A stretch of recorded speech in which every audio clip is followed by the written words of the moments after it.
Radio V. Radio in TV. Radio in TV.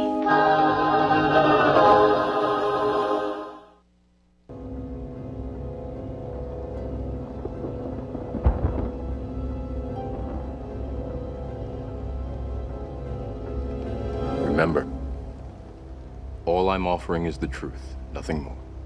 I'm a relationship hack. Run up and get touched up, suicide. And all of y'all know my style.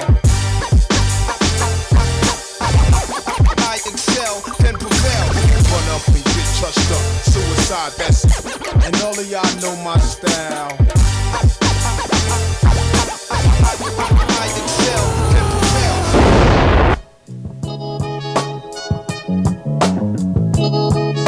prevail. You know I need volume on that.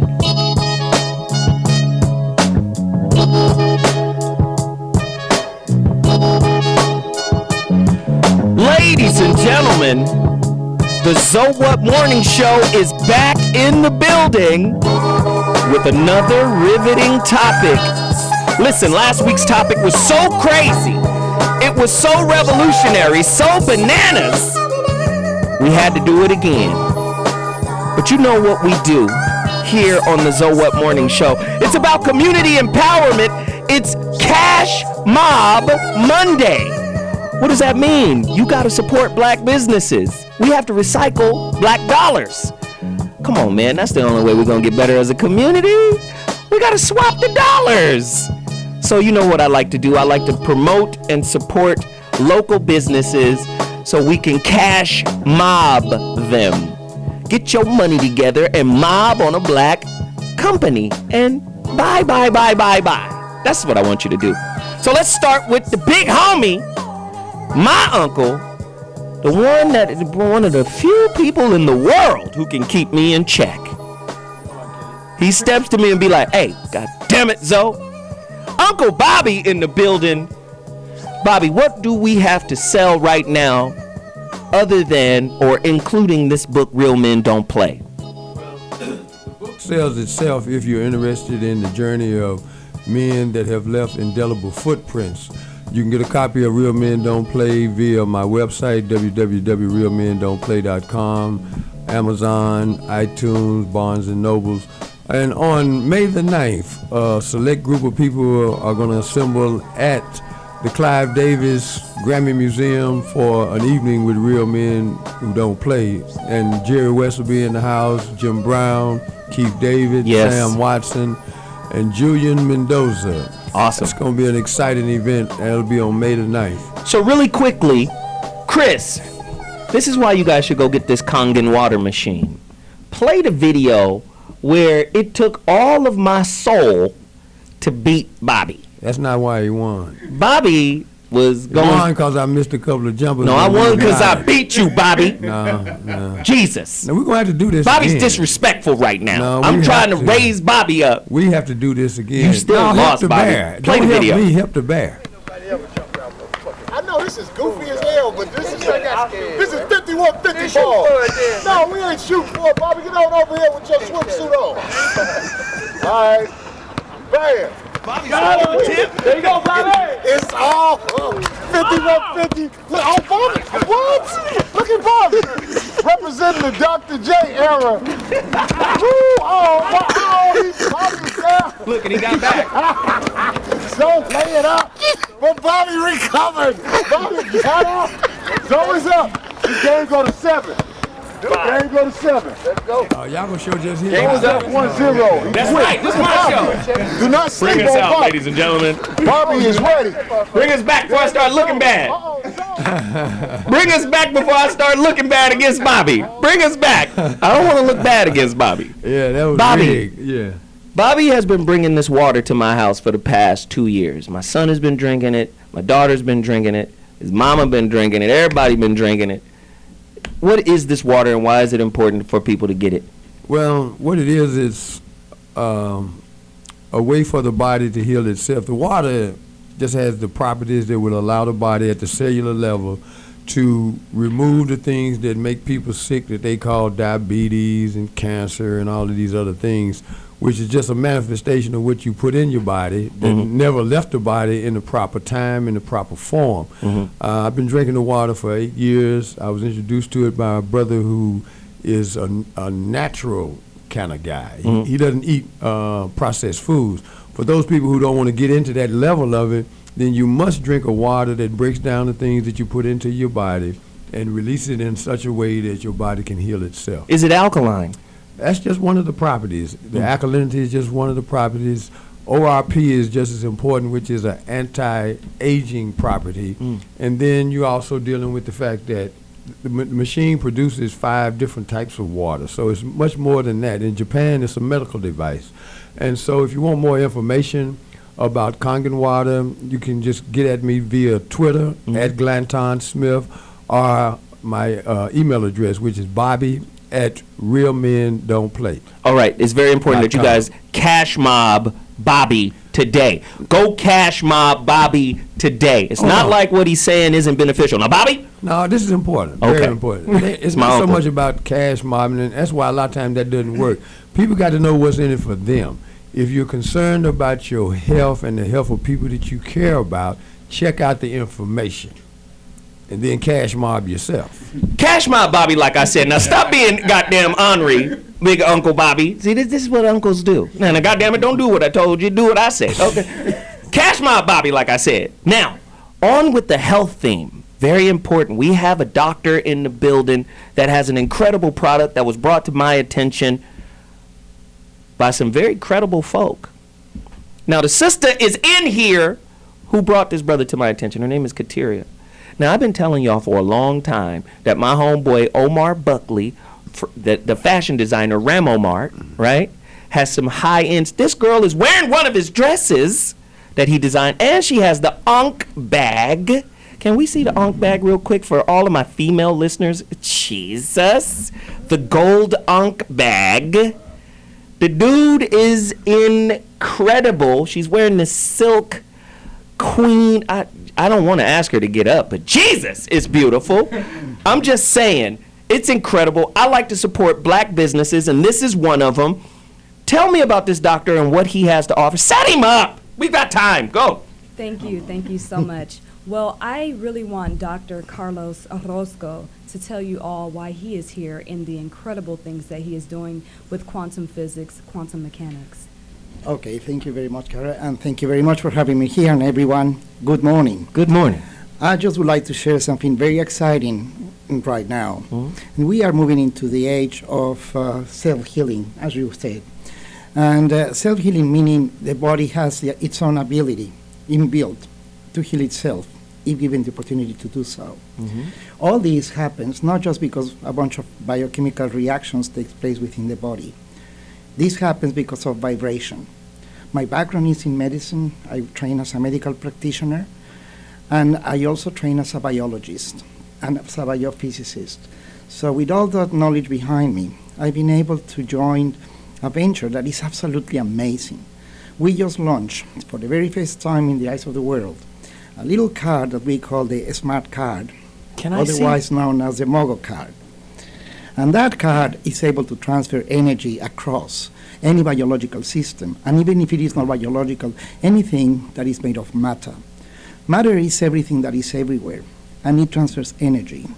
And we know that energy simply is. We cannot really give it a definition based on just the mechanical aspects of it, as it's been normally known in biophysical and physical textbooks. Energy in those textbooks is defined as the capacity to do some work, and work is normally associated to a force that we apply to an object in order to move it a certain distance. However, the energy that we're looking at right now is cosmic energy. This is known as zero-point energy, scalar energy, the energy of the vacuum, the energy that links everything with everything else, the energy that allows the cosmos to work as a unit in harmony. This is possible thanks to a vibration that the planet itself has got, and that is known as the Schumann frequency, which is 7.28 hertz. Are you telling me that you've devised a device, a card, that can heal people? It can heal people? No. The body is able to heal itself when given the opportunity to do so. So this is a all conduit? The cards, is doing, it's a conduit, as you said. It's a tool by which we can actually harness this energy that is called cosmic energy, zero-point energy, scalar energy, the energy of the vacuum, spinning energy, and that is able to be transferred across. Let me just do a quick demonstration so that you can actually see this live here. I like that. Demonstrations, let's go. With people. Let's do it. I want one of these wonderful gentlemen to do something I'm here sick. before Do the me. camera. Okay, he said, I want you to put your hands really tight. Make a tight knot. Okay. And really, really make it hard. Only this. Just that one? Okay. I'm going to use my finger here, and as hard as you go like that. I'm going to use even my little finger to do that. And Jesus, you're trying to hurt me. I don't want to hurt you. Now, I'm going to ask you to put this card next to you. Next to me? Yeah, or put it next to you, or just simply hold it. Hold it. Now, I'm going to apply the same amount of force. And now, I can. Oh, shit. Don't you play with me, goddammit. I'm playing with you. Look at that! I'm going to do it again, so that we can actually see that I'm fully know. Okay? Wait, do it again. That's a trick. I want Do you it again. No, I want you to do it with me, so that you know that I'm not. Wait, do it again. Okay? Now, cut the card. Allow me to do that. Wow. And this is amazing. I'm putting my Where the cameras at, man? I want them to see this. And this energy is able to travel throughout your body and heal whatever needs to be healed. Okay, so you got to tell us right now, how do the millions of people that are watching this show right now connect to you directly? We can do it through our website that on Gmail that is called. Right now, we are going to contact me at kateria.no@gmail.com, and I will have more How do you information. spell Kateria? Kateria is spelled Kateria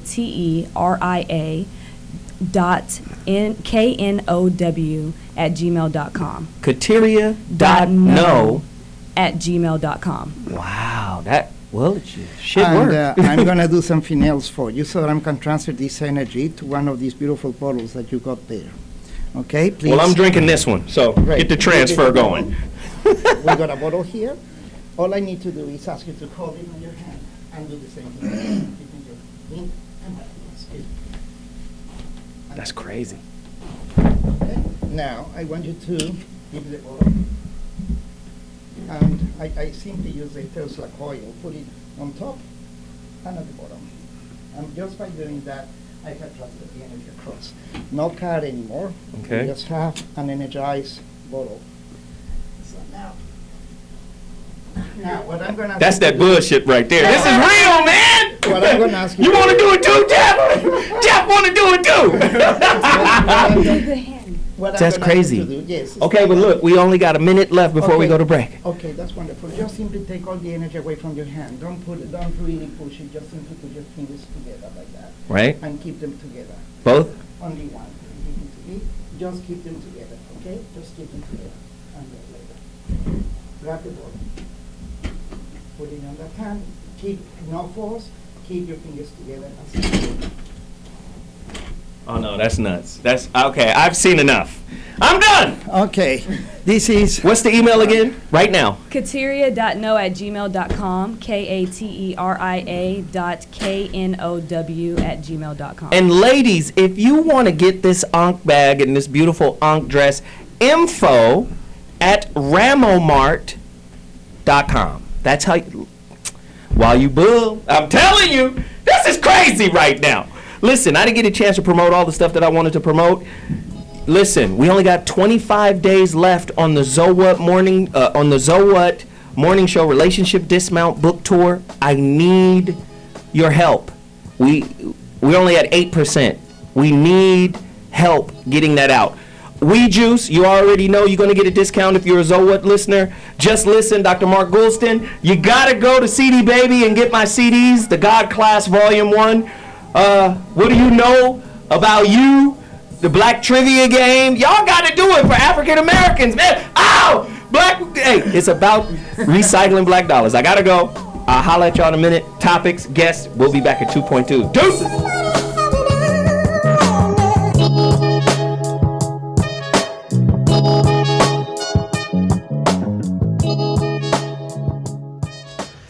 Hey, what's up? I am Scott. And I am Ken. We are not the Chemical Brothers, but we are the Crystal Method. And you are watching T Radio V.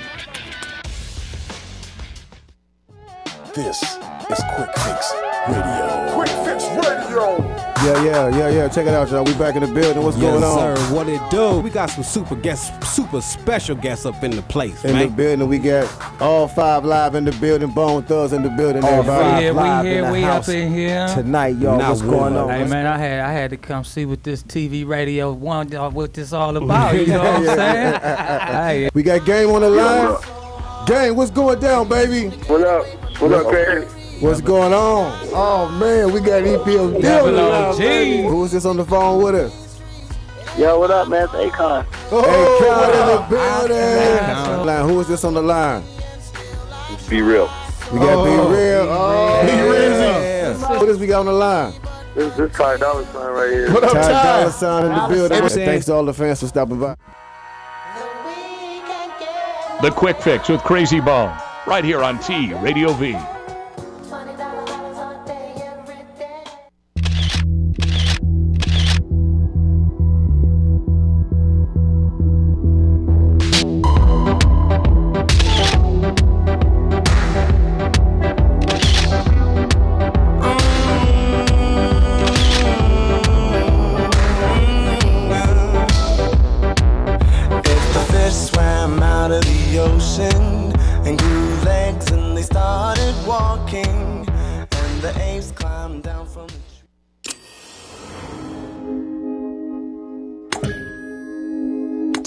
Radio V. Radio in TV. Radio in TV.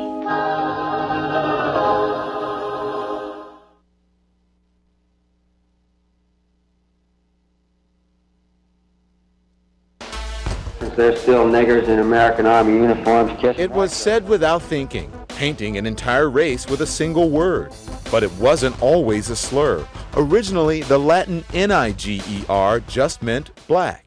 Cock-a-doodle-doo, nigga. But at the dawn of America, Niger became Negar to describe some of the first shipments of African slaves. What's your name? Kunta Kinte.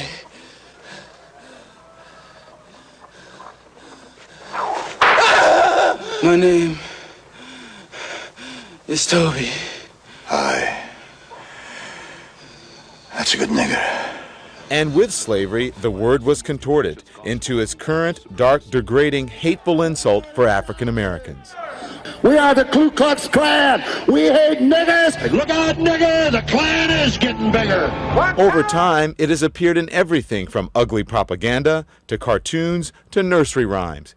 Eeny Meeny didn't always end with catch a tiger by the toe. It was tossed about casually in movies well into the 20th century, part of the way of life, but also sometimes to raise consciousness. You nigger lover. And in the civil rights era, the stigma came to a head. Author James Baldwin in the 1963 documentary Take This Hammer. We have invented the nigger. I didn't invent him. White people invented him. In the 1970s emerged a new willingness to explore the impact of the word and even satirize it. And isn't it a lovely morning? Up yours, nigger.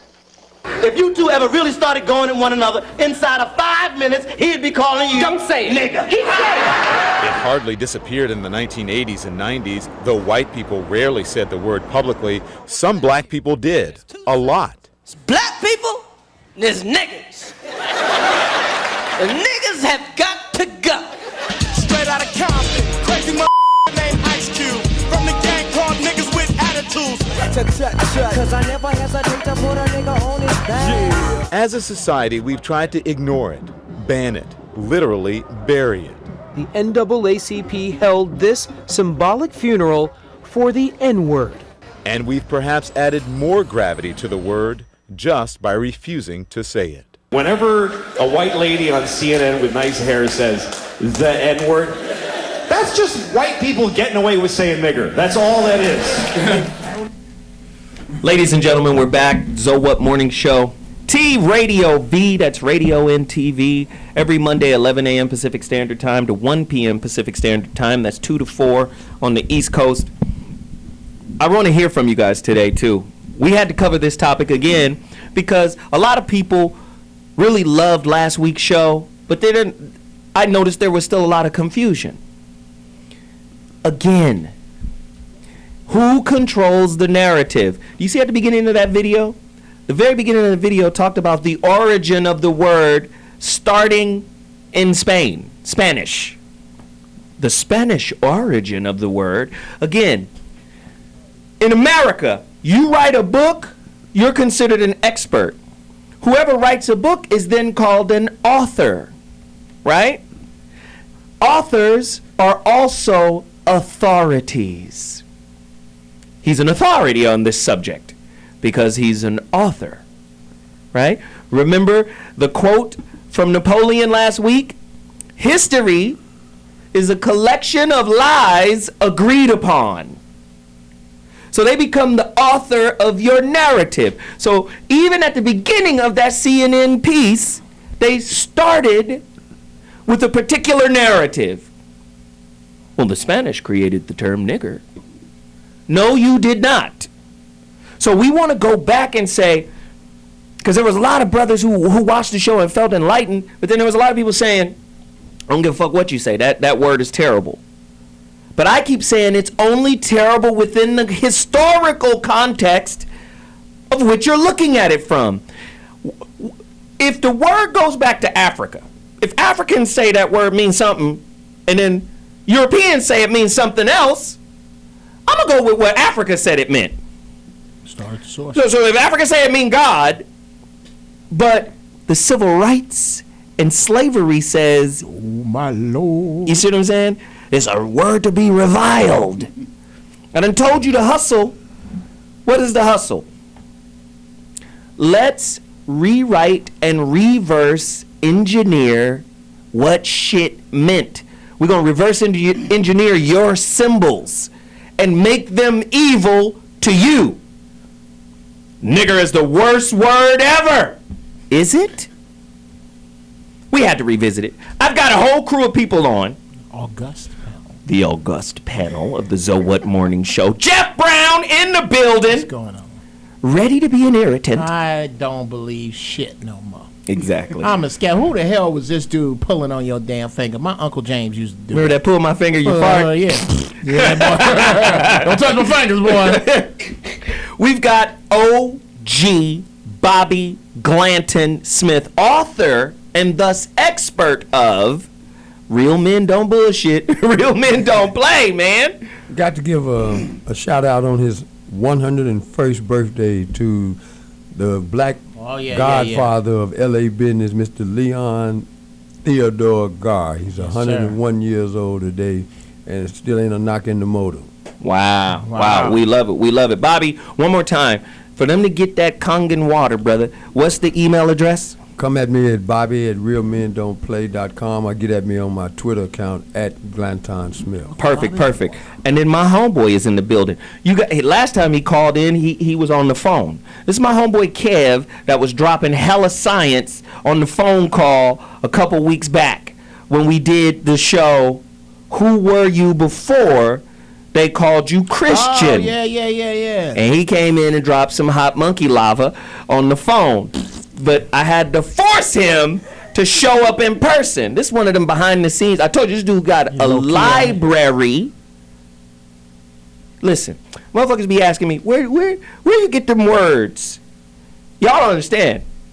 This motherfucker got all them books at his house. So y'all a couple convicts then. So this is what he reads like an inmate. Right. I don't know nobody read more books than Zoe. Right, this is what I'll do. I'll text this. What is the original definition of the word queen? And they'll text it right back to me. Yeah, that means hoe. Yeah. Yeah. And then I'll say, well, where did that come from? He'll tell you the... Yeah. Where does it come from? The etymological dictionary that you use? What is that one? The Oxford Etymology Dictionary. English language. Boom. Right. So he wanted them reference. He's like a fucking database. You can't figure out how that much fits in a human head. Right. Yeah, So I got friends like that. If I forget some shit, Kev, what the fuck does whoop whoop? Yeah. Now, what it said was, Kevin is that dude. Well, that's who you are for me. So give me his number. So He's like I'm just saying, he's like the historical Batman. He got all the information. I'm telling you, Bruce Wayne with it. He's that dude, right? Okay. So he's coming in to build on this topic because there's so many nuances and layers that we're going to get to, right? Then on the line, we've got Veronica Conway. Anybody who's hip to Veronica Conway, you got to go to blackmastery.com. Still get that NLP. That NLP program that undoes Willie Lynch that she created, that's narrated by Iyanla Vanzant. And also, half of the Mooney twins, son of Paul Mooney, Daryl Mooney is on the line. What? Come on, man. That's my dude, Mooney. You guys are disrespectful. My engineer guys are just... Oh, my God. I'm throwing it on them. Oh, my God. You can't trust a nigga with his hat on backwards. Oh, my God. His hat's not exactly on backwards. This shit is sideways. God damn. What the hell you people doing? Just monkeys throwing shit in there, huh? Okay, so do we have Veronica, or do you have Veronica's number? Then you call Veronica right now. What the hell wrong with you, Veronica? No. You know what time the damn show started, woman? Call her right now. Call her. Okay, good. So we're good. This is what I'm going to do. Yeah. Let's deal with this term really quickly.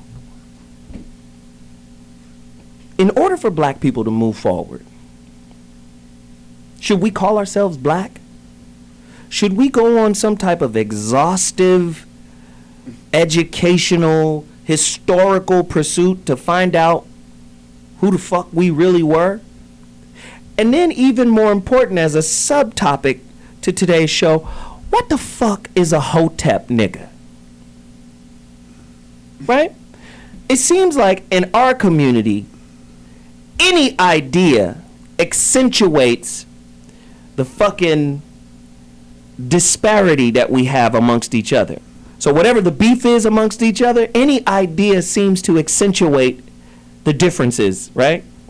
So I've done a little research on the Hotep nigga. It's supposed to be like this. You remember that skit with In Living Color? Damon Wayans in jail? If one were to propostulate. Oswald Bates. Yes, Yeah, Oswald Bates, Oh, right? yeah. Right? Again, in every fucking community, in every walk of life, you have people of high integrity and those of low integrity. But it seems like only in our community, we put a campaign together to go against certain motherfuckers, right? There's bad Jews. There's bad Muslims. There's bad Christians. I mean, Christianity, them motherfuckers make $420 billion since 1980. And don't produce shit but hope. $420 billion of tithes? The fuck? There's bad people everywhere. There's pariahs everywhere. And if you dumb enough to get duped by a conscious nigga speaking in circles, circumlocution, then that's your fault. That ain't, look out for the Hotep nigga. The Hotep nigga is on the loose. We always turn something in our community into a villain. Can we talk about this? What the fuck is going on with us? Well, you ain't got nothing. God damn, Jeff didn't have nothing to say. Bobby, no, fuck that. Bobby, this nigga didn't have nothing to say. Good. That was a rare moment. Bobby, you better capitalize on this shit. I think it's important that we simplify this whole process of who we are and what we're not. At the end of the day, we all born to die. So we have to find some kind of commonality that keeps us from becoming so compartmentalized, whether it's the Alphas versus the Kappas, the Presbyterians versus the Methodists. We get broken into all these little old parts when we're all dealing with one real issue, and that is if we are identified by the color of our skin and the configuration of our features, then that ought to unify us more so than divide us into all these categories, because we really don't have time to sort all of that out. Not with what's going on because of how we look to the world, because it's how we look and how we sound that we have to deal with every day. Wow. Trying to paint the front of your house while the back of it's on fire. Listen, we got to take a quick break. I love it. I love it when Jeff just keeps it short and sweet and just punch you right in the jejunum. Fucking snipers. I love it. Listen, who created and controls the N-word? Who has the right to use it and who doesn't? The N-word double standard. We talking about nigga. Man, we got to take it back. We got to take it back. When I come back, Veronica Conway, Daryl Mooney joins the panel, as well as my homeboy Kevin. We're going to get active today. If you got questions, call me at 855-878-4652. So what mornings? It's what we do. Holla!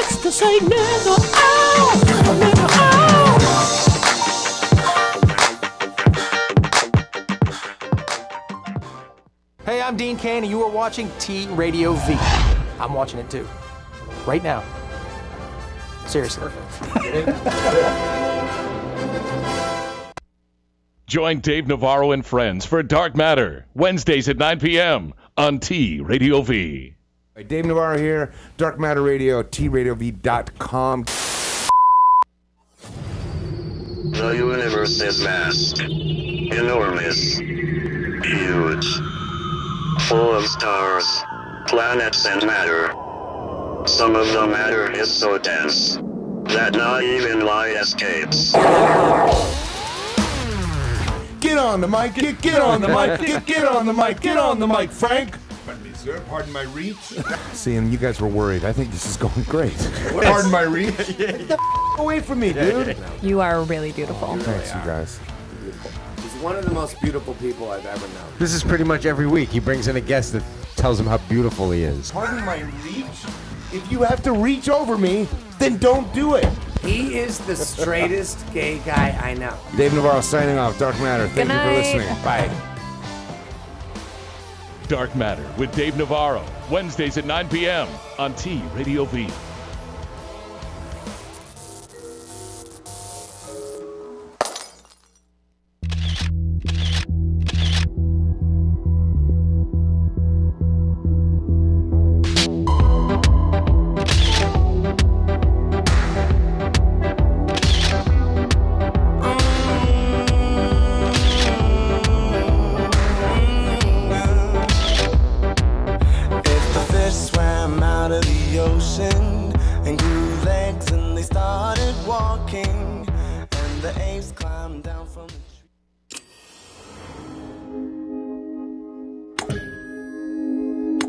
Radio V. Radio in TV. Radio in TV.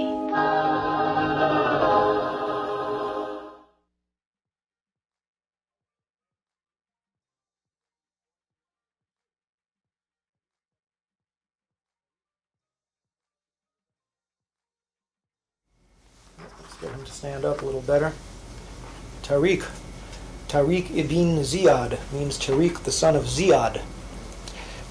Tariq was, I believe, a Moroccan. This is Morocco over here. In other words, he was a Moor, a man from Morocco. This whole North African empire, Islamic empire, came to be called the Moors, or in Shakespeare, the Blackamoors. Sounds like we had some black people there, huh? Tariq took the armies of Islam across the Straits of Gibraltar and landed on the Rock in the year 710 AD. You'll never guess what he did next. He burned the boats. He'd made up his mind that if his armies of Islam could not conquer Spain, they weren't going home. So he burned the damn boats, and that left them facing one way, which was straight forward. And in the year 710, they swept across the Iberian Peninsula, and they took the land that we now call Spain for Islam. For just about 800 years, until precisely the year 1492, the year Columbus sailed for America. For almost 800 years, Spain was a Muslim country. The armies stopped at the Pyrenees Mountains because they couldn't beat the French. In honor of his conquest, they called what is now called the Rock of Gibraltar Jabal al-Tariq, which means the Mountain of Tariq. And the British, in their inimitable way, turned Jabal al-Tariq into Gibraltar. We now had an African Muslim empire which stretched from the Pyrenees Mountains, encompassing all of Spain, Morocco, and the whole north coast of Africa, right up to Egypt, and the area south into the Sahara Desert, as far as any man cared to stake a claim. This northern African empire, which was eventually headquartered in Spain, went under 3 names, and here they are. All the same empire, really, but 3 different names. From 710, the year that the Muslims moved into Spain, up until about the time of the Crusades, this was called the Umayyad Empire. And it wasn't just North Africa, because at that time, up until the Crusades, Islam had a world government.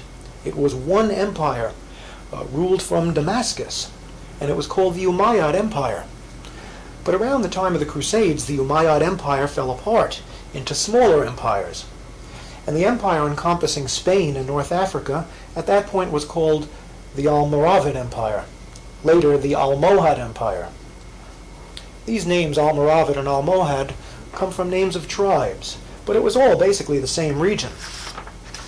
This area, from Spain, North Africa, all the way to Egypt, and well into the Sahara Desert, an area just about the size of Western Europe. Now, around the time of the Crusades, Islam made its way across the Sahara Desert. Why is this important? Somebody on Twitter just said right now, INC, right? At INC. He says, we gain a false sense of revolution by focusing on what we used to be instead of focusing on what we are now and what we need to do.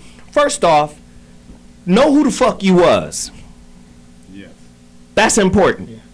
I fucking detest when people, and no disrespect to the brother, he deserves his opinion, but I detest when people say that, because if you were a king, then you knew how to rule. And now, if all you know how to do is assimilate and acquiesce, you got to remember how to rule. You don't miss what you don't remember. Do you see what I'm saying? So when you say focus on who we are today, well, you're subservient today. You're a subject and you're a slave, a debt slave. You're a cultural slave. You're an economic slave. So we should focus on who we are today. Why? Yeah, you don't know what to get back to if you don't. Do you understand? Freedom comes with sovereignty. Yes. Sovereignty makes you buck oppression. Just inwardly, like, well, fuck that. I'm not doing that. My son works. Right, just the simple act of fuck that. I'm not doing that is sovereignty. Do not alert him to my presence. I will deal with my son Akeem. Right? Do you understand what I'm saying? No disrespect to the brother, but do you follow what I'm saying? Veronica Conway, Daryl Mooney, all our people is on right now. Welcome to the show. I'm going to come to you guys in 30 seconds, but I want to throw it to my in-studio guest, my homeboy Kevin Barringer, the fucking living library. Why shouldn't we call ourselves black? Why shouldn't we be African Americans today? Oh, well, legally. Speak into the mic, brother. You understand? Legally, these terms place you in a subservient place to where you can never gain your actual status back. So the term black, which is a term I hate. First of all, most people, or so-called black people, call themselves black, but you're not the color black. If you look at most people, you look at your skin, it's brown. Like you got on black right now, your skin is not that color. So the term black etymologically means, or it's the same as the word blank, or it comes from the word bleak, which means white or bleach. So black and white mean the same thing. Exactly. Like in Spanish, the word for white is blanco. Right. Casablanca. Right. White House. White House. Which is the capital of Morocco. Say more. So, legally as well, black is a color. And so in the law, so there's two types of language. They call it the King's English and the Queen's English. And the Queen's English is what we speak colloquially every day, this everyday language. The King's English is law or legal language.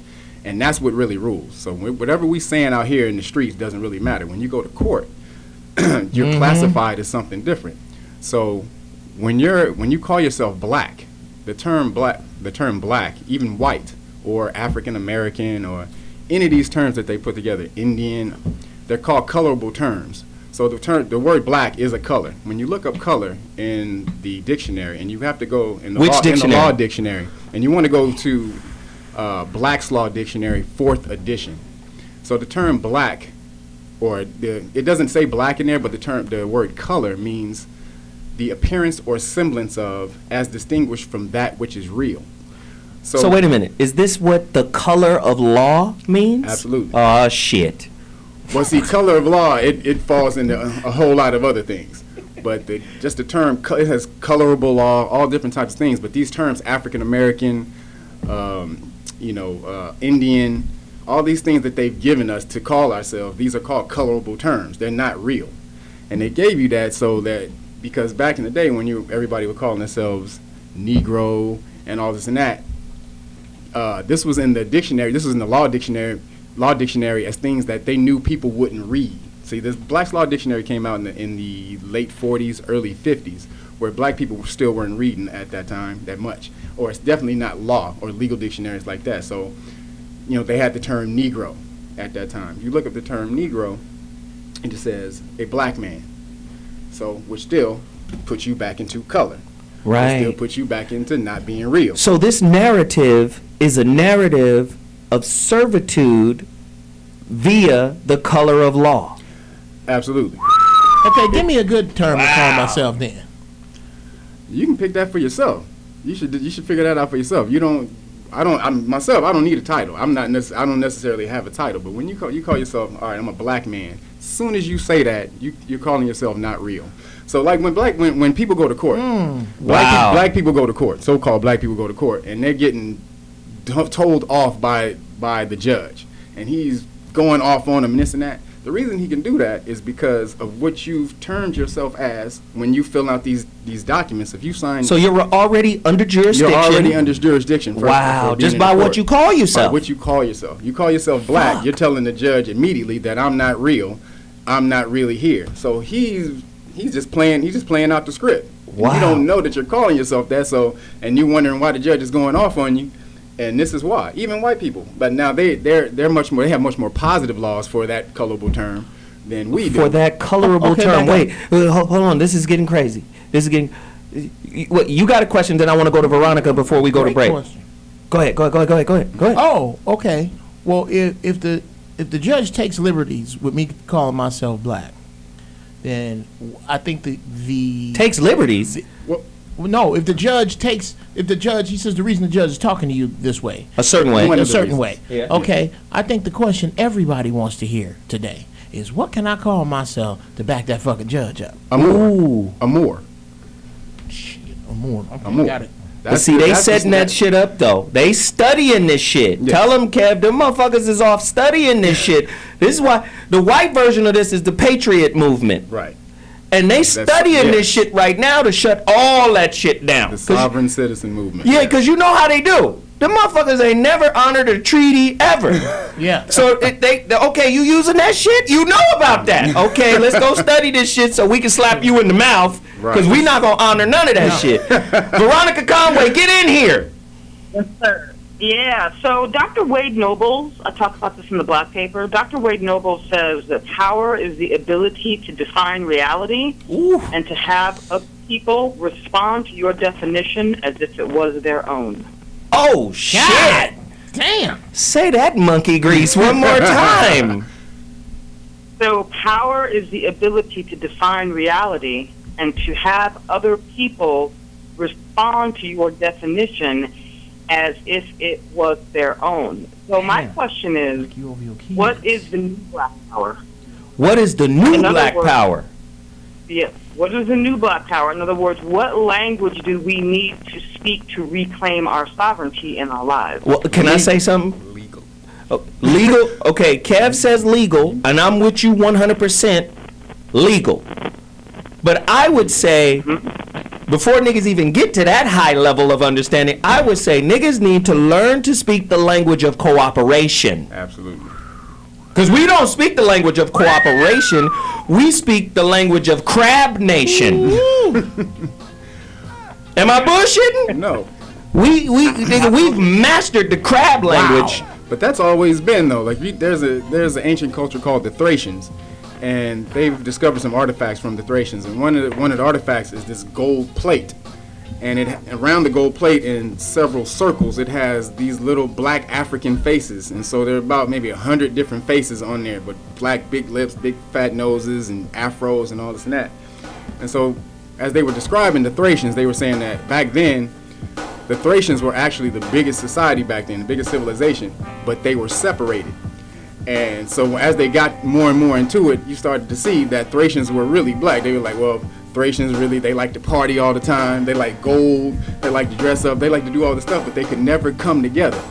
And so you go back to that time, it's always been. The Moors, the reason they lost power is because they weren't together. Wow, they broke apart. Listen, when we come back, Daryl Mooney is going to tell us about Nigretia. It's going down. Listen, I'm not playing with y'all. We only got 25 days. The So What Morning Show and Relationship Dismount Book Tour. I need your help. I need your donations. Listen, a lot of businesses donated over the weekend. I'm going to be shouting out some businesses that supported us. We need your help. I'll holler in a minute. Deuces.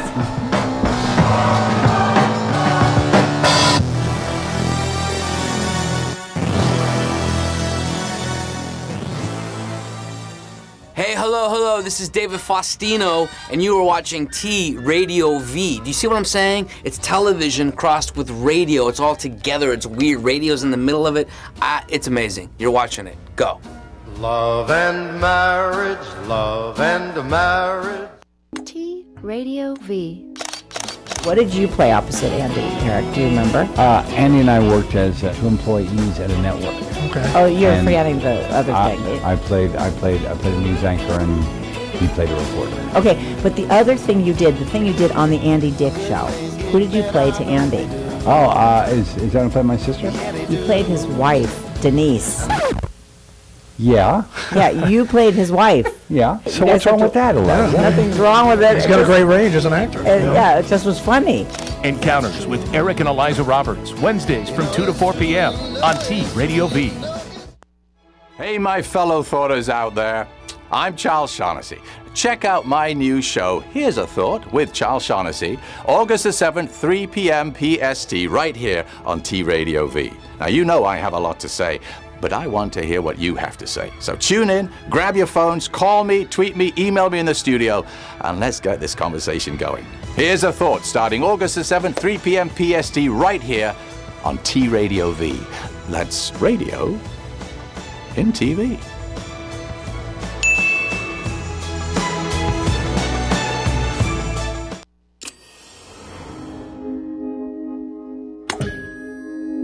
T Radio V. Radio in TV. Radio in TV.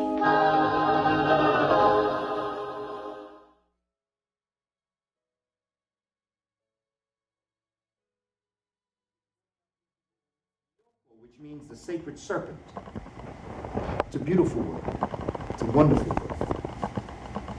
Somewhere around 200, there's the Punic Wars. The Romans come in and they meet these African people. Hannibal and others, they meet these African people. They have conversations with them. Who are you? Nigger, negus, negusti. Pretty soon, Romans take this word and they put it in their vocabulary. This word, Nigger, becomes negro, nigra. Okay? It is handed down from the Romans into the Western civilization. The Romance language gets it, Romania, Italy, Spain, Portugal, France. They all have this form of word negro, nigra, nugra.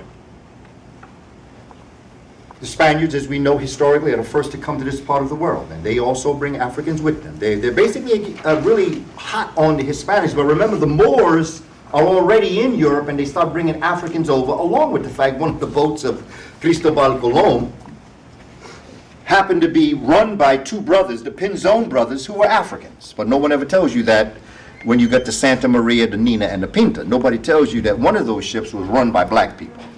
They don't tell you that. They don't even tell you the black folk were the ones that taught Christopher Columbus how to get on the water in the first place. That's a whole other story. Take my intro to Africa, we'll drop it. However, this word finds itself in America as it relates to black people, negros, because of the Spaniards. Estevanico. Estevanico was an African from Morocco. They went in, and he went into Arizona and New Mexico, and he was embraced by the indigenous people. And so this word that was once sacred is now being used by the British. And the derivation of the word negro, Nigger, now is going to become nigger, nigger, nigger, nigger, nigger, nigger, nigger. This word is going to be used against the people who are going to be tortured and raped and put in pain in Puerto Rico, República Dominicana, Cuba, Jamaica, Haiti, St. Lucia, Haiti, wherever you go, wherever Africans are, this word is going to find itself.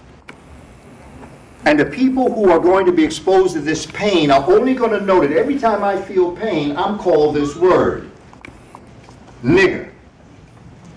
And pretty soon a sacred word, like the sacred symbol, is going to become a dirty word because dirty people, white supremacists, did dirty things with this word. And so now, here we are, 2013, sitting in this room. Wow. If you stay in the context of the poisoning, you won't know the spiritual significance of the word. The word is just like the swastika. If you go back and do the research of the swastika, it's a spiritual symbol in India and to the Buddhist. But because of a certain time and a certain person, Hitler, now it's a universal symbol of evil. But words, just like symbols, words have a denotation and a connotation. The denotation is what the shit actually meant when it was originally brought into being. And the connotation is society's use of it now. So when we was young, we said that girl fine as hell. Now is shit, she fleek, I guess. They got like new little terms and shit, right? But it's not a word for a grown-ass man. No.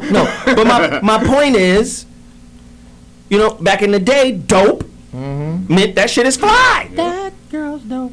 Right? But if you go back before hip-hop, dope might not be good because of the heroin epidemic. Boy out there selling that dope. That decimated communities. And then after that, crack. Now niggas say that shit was crack. Like that shit was fly. That shit was dope, but when you was raised by a crack mama, that shit wasn't cute.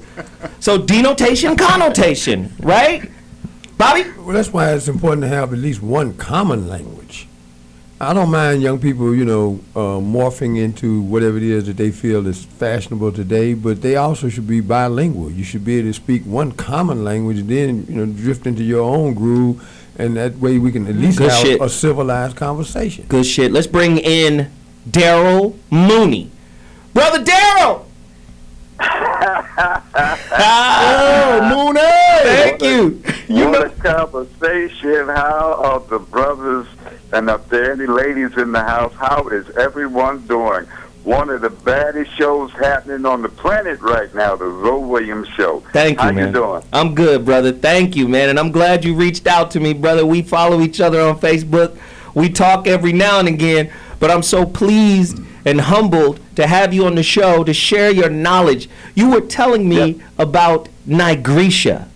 Can you go into depth and let the millions of folks that are listening get a piece of that info?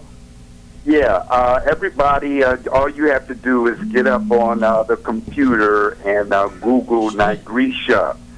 It's a continent. It's one of the oldest, if not the oldest names of what we know of as Africa today, which was named by Europeans. So how do you spell that? Nigrisha is powerful, and you have to look at it. You can go to the library. I was in the library 3 weeks ago when it saw a map. It was a 1970 map, and it had Nigrisha, the name of the continent of what we know of as Africa. So now, okay, that's proven. Now, here we go. The word nigger is so breakdown. So when the Europeans, they knew we were Nigresians or Nigresians. So the white folks in America, the ignorant folks, they were the ones that could not pronounce the whole word. So the nigger,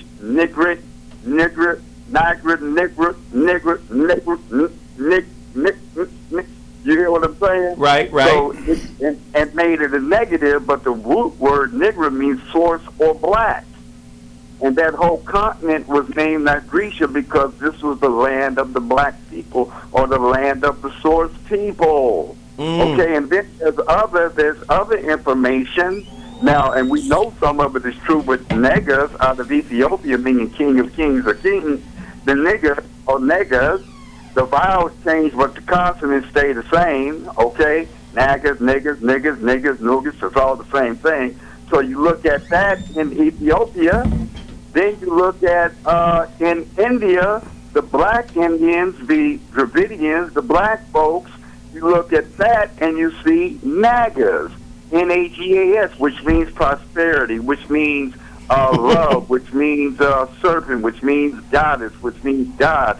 Well, the serpent is a positive thing. And even in the Bible it says, what? Be wise as serpents and gentle as doves. So there's a positive aspect to the serpent too. So you've got Negas, you've got Nagas, you've got Inger, you've got the Netzer, the Medu Netzer out of Kemet, or what we know as Egypt, the holy book, Medu Netzer. The NTR changes to the T can be a G or a K, Necker or Netter or Nigger. So the Medu Netzer is the Medu Nigger. Okay, so when we finally embrace the word as a powerful word, and then check this out here. Go ahead. Wallace Bode, the white boy, European, excuse me, I don't want to disrespect him. I get that from being around Dick Gregory all the time, and them white boys. Well, that gentleman, European gentleman, now you check him out. Wallace Bode, who was an Egyptologist, a Kemetologist, European, he goes in the pyramid, brother.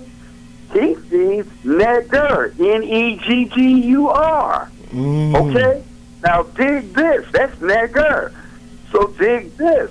That breaks down in hieroglyphic terms, and he broke this down. The goose goddess that laid the golden egg. Wow. I'm the only nigga on the planet who broke this down. And tell me if this resonates with you, brother.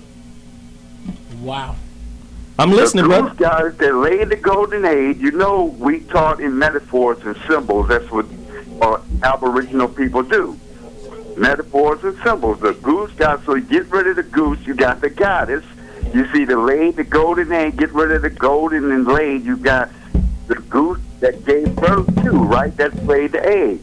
So they gave birth to. So the goddess that gave birth to the egg, the golden is the light. So hear this, brother. It's the feminine principle gives birth to the light. So you can't get to the creator unless you go through the feminine. Wow. That's the nigger. So nigger is all a derivative of that, especially when you look at Nigrisha. It's just the source, man. It's source energy. All right? I don't even use the word a lot all the time. You know, my nigger, it's too sacred for folks to hear that word. Everybody can't be a nigger. Everybody can't be king. Everybody can't be sovereign. Oh, I love it, brother. I love it. Bobby, how do they spell, for people who want to research, how do they spell the term Nigrisha, Bobby? Nigrita. Wow, listen, we got to take a quick break. When we come back, the nigger show, goddammit. We gonna claim this narrative whether you want to do it or not. We gonna take it back, bitches. We gotta take that word back too. Shit. I'll be back at 2.2. Holla. To be a great mate for you. But most niggas can't add. Cause the educational system is ass, so decisions is trash. See, the code is designed to have haves and have nots. And for the have nots to believe. Hey, what's up? It's Tone Loc in the house, and you're tuned into T Radio V. I'm Zoe Williams. And I'm Dr. Mark Goulston. I'm Jeff Brown. And we make up the Zoe What Morning Show. You can find us here on TRadiov.com every Monday at 11 a.m. Pacific Standard Time. I make you think. He makes you laugh, and if I get a chance, I'll help you change. Or make you cry with his attempts at humor. Radio in TV. Can you relate? We'll make it happen. Look at you. What you doing? Were you mumbling to yourself? Hey, back there mumbling. To them.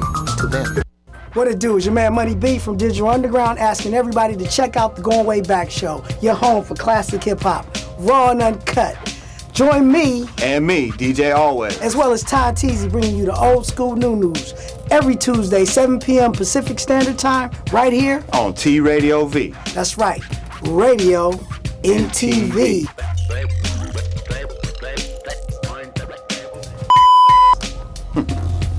Hey geeks, wake up! We got big news. I'm not gonna mumble this time. Geekscape, the long-running movie video game. Let me do one more.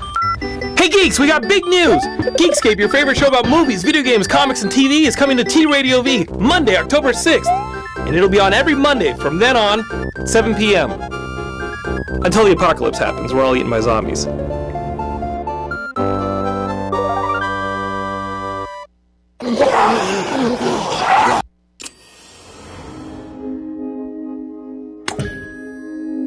T Radio V. Radio in TV. Radio in TV.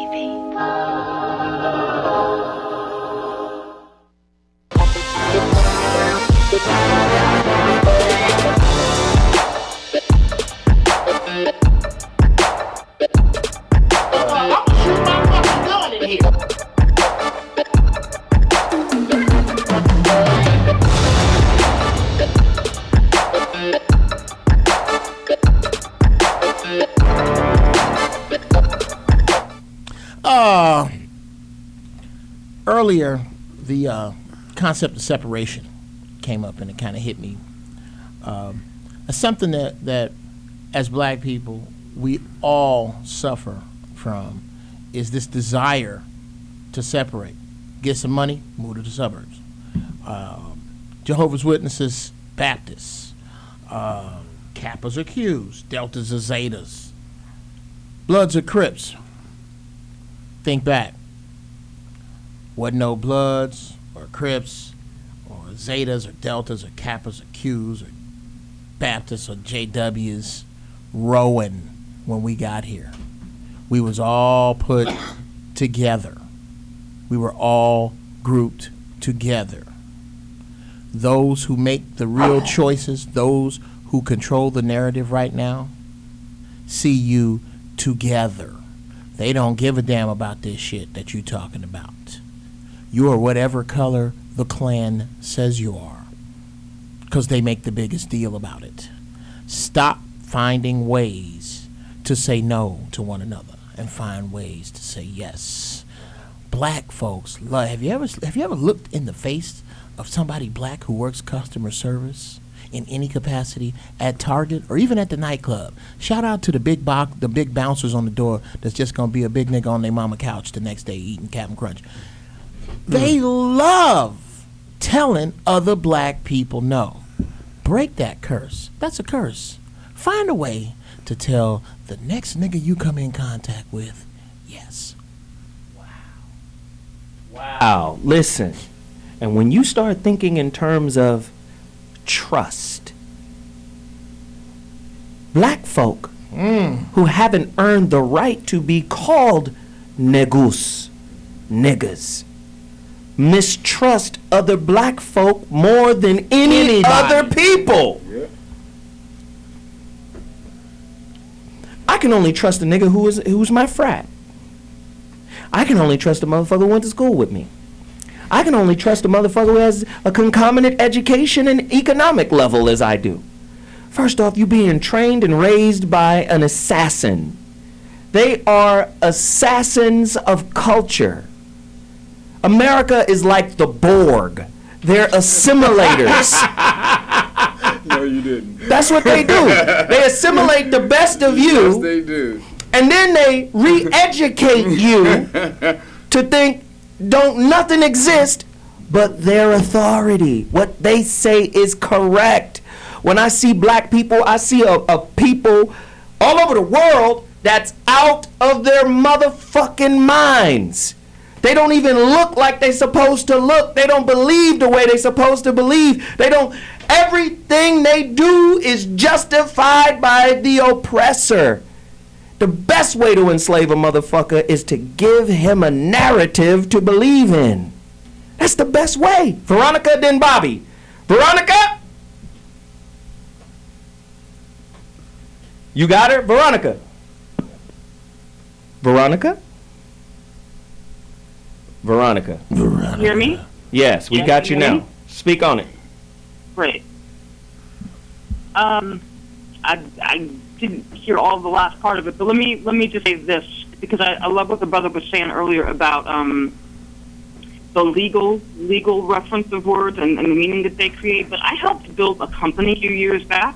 I actually co-built this company that did this energy, much like the doctor was talking about earlier, right? And you could activate a name or a word, and you broadcast the vibration of this word. And so you could feed in the name Jesus, and it had a certain quality, and you could experience it. And you could feed in the word God, and it had a certain quality, and you would actually experience it. And so what I came to understand from having built this company and been exposed to this technology, it's not the words carry a vibration because we assign a certain meaning words. And so it's not the word itself, it's what we have all agreed the meaning of that word. Wow. So nigger, if you put nigger in and it has had all this negative baggage energetically, then it resists as a thought form, as a thing, as a vibration. And that's what we have to be aware of in addition to the etymology of the word, is the vibration of the word. Well, yeah. And no, Bobby, then I just you. wanted to answer to that, though, just what she did.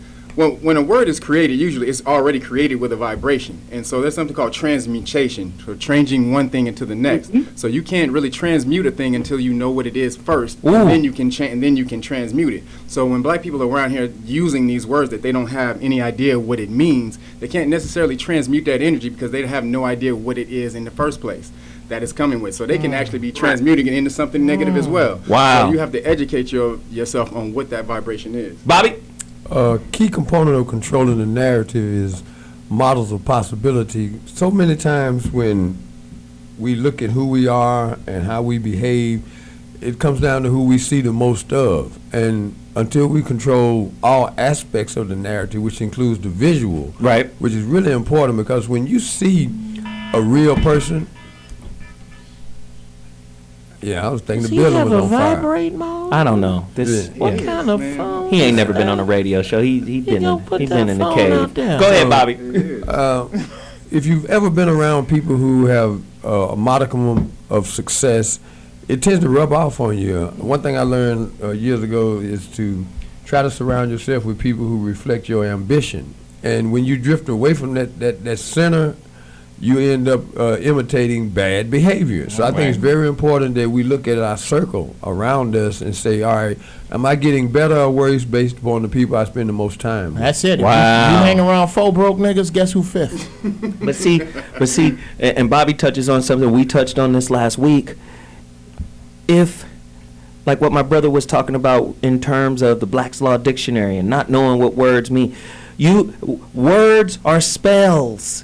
You are casting a spell of enslavement. Now, transactional psychology says it's a loser script, playing over and over in your mind. I ain't shit. This is the white man's world. Follow the rules. Do what he say. Stay the fuck out of trouble.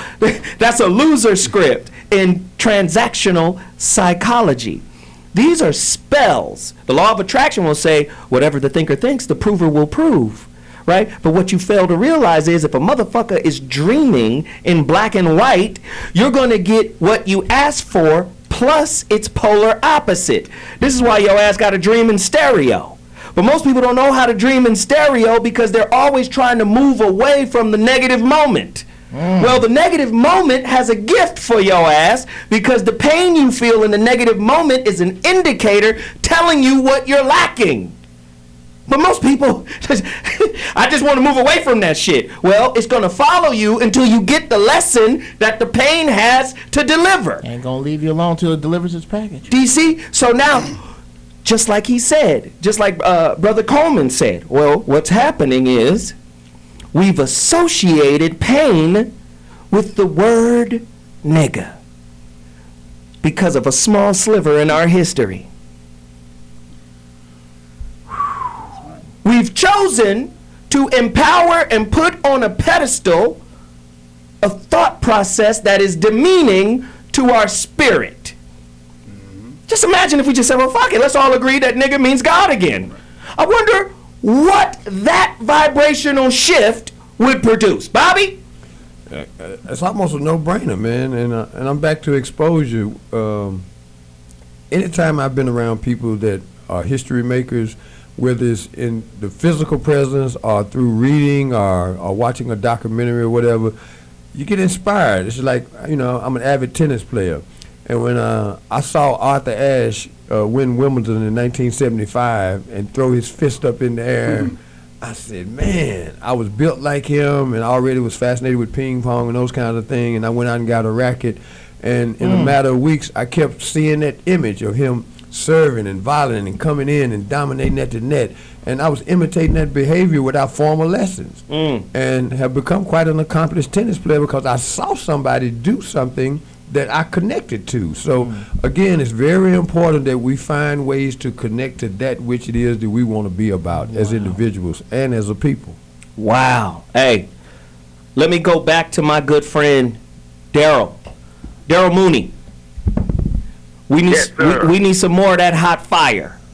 How do we liberate ourselves? How do we take back the word? I remember in the 60s with the Black Panthers said, fuck it, we taking nigger back. And it means don't fuck with this nigga. Or this nigga gonna bust your ass. Right? Well, how do we take the word back and empower ourselves through the word? Or do we go the traditional means of, say, Jesse Jackson, Al Sharpton, and bury the word? They want us to bury this motherfucker, don't they? Well, you know what, brother? It will never be buried. It will always come up right out of the dirt, okay?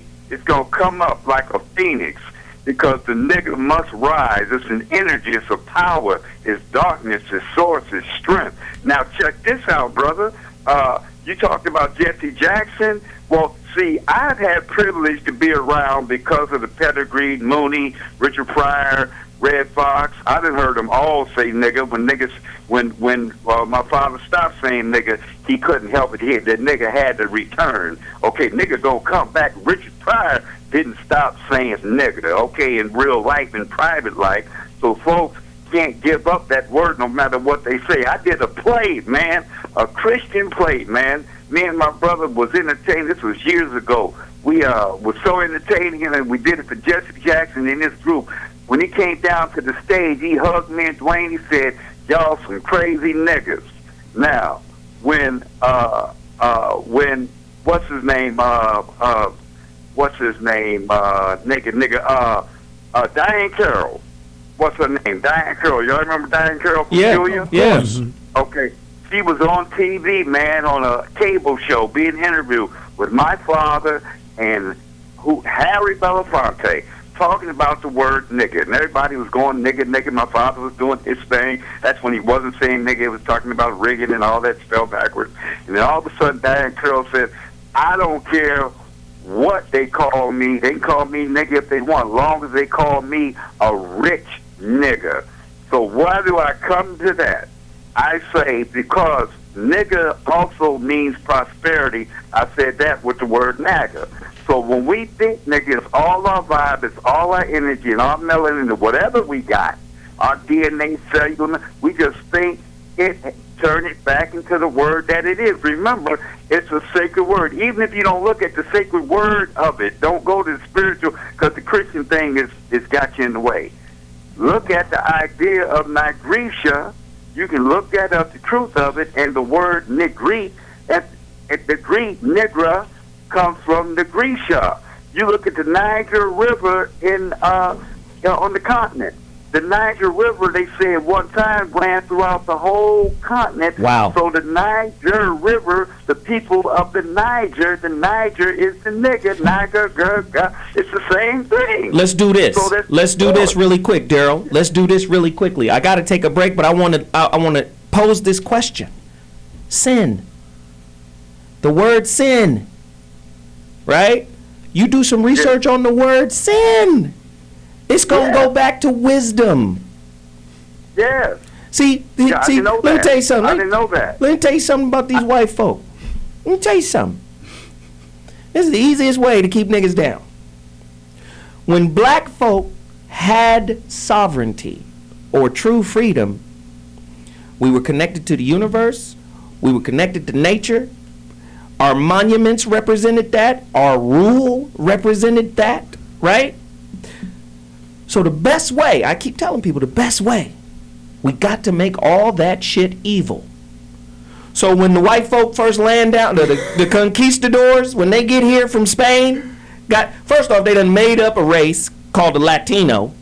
You motherfuckers ain't from Rome, right? The Latinos are black on both sides of their origin.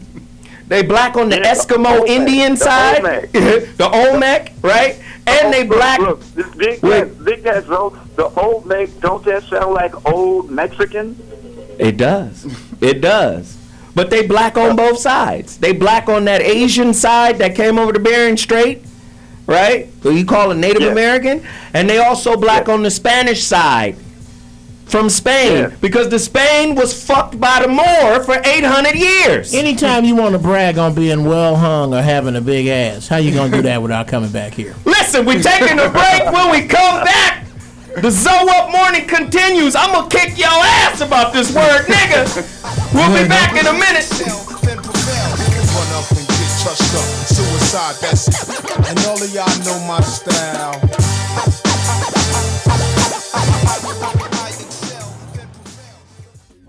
Yo, what's up, what's up? This is Too Short and you're watching T Radio V.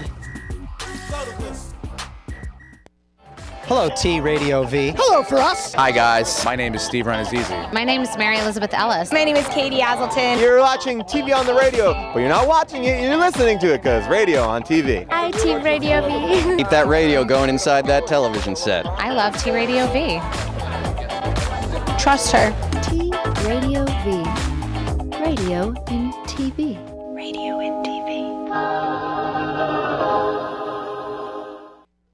Hi, I'm Bob Nalbandian, and be sure to watch my show Inside Metal, which airs live every Tuesday from 3 to 4 p.m. Pacific Standard Time, right here on T Radio V. I'm going to be bringing in the greatest heavy metal artists live right here in the studio. Once again, every week at 3 p.m. Pacific Standard Time, every Tuesday, right here at tradiov.com, radio in TV.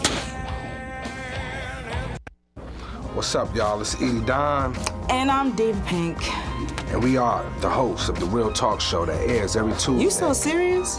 Real life, real topics, real subjects. Shop Talk, Diva Pink. Real Yes. people. Taking over. Your What y'all homie Don think? Juan providing the vibes. Oh, yeah, he does every week. Oh, man, we What's need up, y'all Don to tune Juan? in every Tuesday, 6 p.m. to 7. T Radio V. Radio and TV. It is radio. Radio and TV. You're crazy. Let's do another one.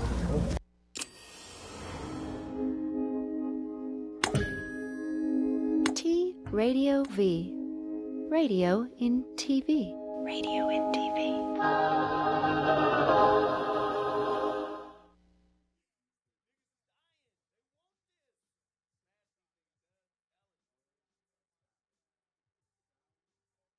Asian words that have the NG root. We have Naga Raj, means king of cobras. Naga Arjuna is a Buddha saint. Nag Ina, gem of ring, diamond, great. Nag Indra, Lord Shiva. Nag Esh, Lord Shiva, Lord of snakes. Nag Eshwar, Erawat, Shashnag. Nag Eshwaran, Lord Snake. Nagmani, Lord Krishna, snake's gem. Nagpal, protector of snakes. Nagpati, master of snakes. Nagraj. Nagulan means witty. Niger and Nigeria are two countries in Africa. The word Niger means in Igbo, king, emperor, and Nigeria means queen, empress. Nigger, Negger, means golden one in ancient Kemet. Nigger is another form of the god Geb, also referred to as Seb and Keb. It is also a term for the king initiate, which keeps its connection to Naga, the serpent king, queen. Literally translated, Arnold Schwarzenegger, German, Schwarz equals black or black negger. Nigeria is a feminine derivative of the ancient Kemite word Inga, Naga, which means serpent, queen. It is the title of an Egyptian queen. This title was given to those who have mastered the Uraeus power.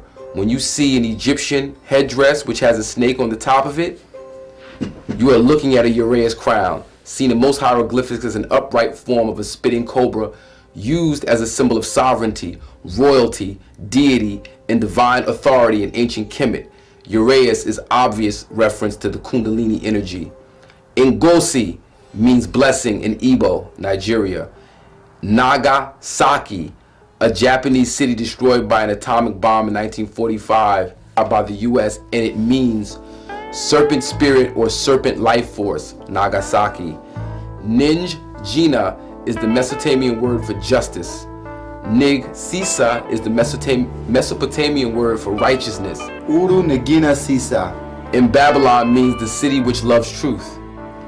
Angola is Manding Congo equals king, lord. Angola. Nega Negast, an Ethiopian word which means serpent king of kings. Negus means king. The Kebra Nagast is often referred to as the Rastafarian Bible. It was handed down from generation to generation orally in Rastafarian and West Indian culture. It contains a mix of the history and traditions of the Ethiopian Orthodox faith. It documents the descent of the Ethiopian royal lineage from King David to Emperor Haile Selassie. Nag Hammadi is an ancient Aramaic and Hebrew scripture which means the serpent black guide, origin of the Gospels, and you can study them today if you research anything on Gnosticism. Well, you can study them if you're using the word nigger. If you don't use the word nigger, you can't study any of this stuff because you don't follow that niggers are really kings. As in Nigerians or Nigerians. Niggers is Niger. I mean, we've been having this conversation back and forth for listen, man. Wow. This shit is heartbreaking because when I see a man who's been turned into a social fembot, right? Socially acceptable afro, no mustache. Right. When I see a black man who is fully integrated into a sick society that is designed to keep him sublimated and subjugated and under his foot, under his yoke. Hi, my name is Clark. Like this is how I interface with people. I listen to your beliefs. I listen to the program that's running on your computer. Now you got a motherfucking Star Trek Enterprise computer in your brain. You running but the Windows software, 98. yeah, but the software that's running, can I say my shit without your help? Okay. This motherfucker here, goddamn. I got you, brother. I got you. I'm with you. But he's right. You got a supercomputer with outdated software. Batman and Robin, nigga. Robin over here. What that button, nigga? What that do? What that do? So it's important that we come in, and people say, why you keep going back to the past? You know, people on Twitter, why you got to go back to the past? We need a code of ethics. Well, the code of ethics has to start with our most successful time. Can we start there? It's on the wall. That don't mean we can't update it, right? Right. Kevin, speak on it. Well, if we're going back to that, then in our most successful time was probably our most shamed time. See, when this brother was saying, why do we need to know the past? Black people need to understand why you're in the situation you're in today. Here we go. Here we go. Shit. You know, and there's such thing as karma, you know. What did we do? Basically cause and effect. So white people's, you know, they're what they call their deep-rooted want for supremacy is not that. It's more fear. Because when we ruled as Moors, we were smacking the shit out of them. So speak to the different types of Moor, the Dragon Moor and the Phoenix Moor. Yes. I was getting to that, Joe. Yes, indeed. Let's go. Get out of his shit. Thank you. But no, so back in the day, you have these two mythical creatures. You have a dragon and a phoenix. And these mythical creatures, most people are like, where the hell did these things come from?